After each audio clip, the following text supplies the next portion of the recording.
दोस्तों, आज आपके लिए एक नई कविता लिख कर लाया हूँ। उस कविता का शीर्षक है कि मेरी कहानी समझो।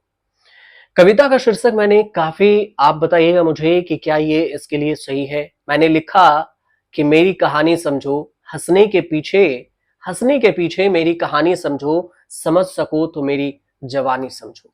हँसने के पीछे मेरी कहानी समझो, समझ सको तो मेरी जवानी समझो, किस तरह उजड़े मेरे आशियाने, उस आंधी की भी कहानी समझो। समझ सको तो मेरी जवानी समझो। तूफानों की गलती थी तूफानों की गलती थी या फिर कमजोर आशियाने की।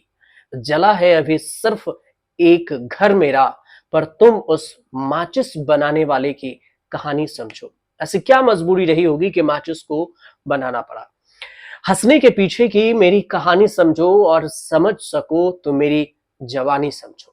समझ सको तो मेरी जवानी समझो, हंसने के पीछे मेरी कहानी समझो और किस तरह उजड़े मेरे आशियाने, उस आंधी की भी कहानी समझो।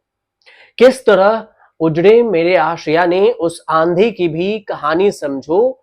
मजबूर हुए हम मजबूर हुए हम जो साथ तुझसा कातिल रखा। अगली लाइन है कि मजबूर हुए हम के साथ तुझसा कातिल रखा, मेरी मौत की फिक्र ना करो, मौत के सौदागर की कहानी समझो कि उसकी क्या मजबूरी रही होगी। खून के प्यासे हैं या फिर धन के लोभी, खून के प्यासे हैं या फिर धन के लोभी, उसकी मजबूरी की भी एक नई कहानी समझो और समझ सको तो मेरी कहानी समझो।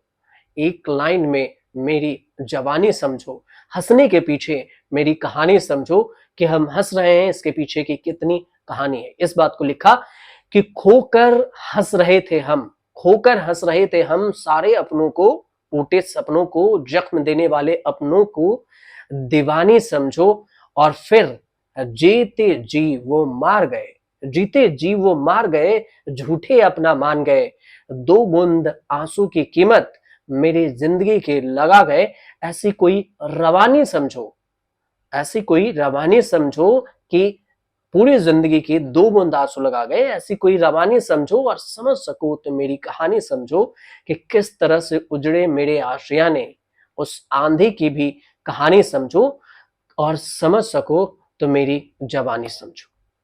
समझ सको तो मेरी जवानी समझो, किस तरह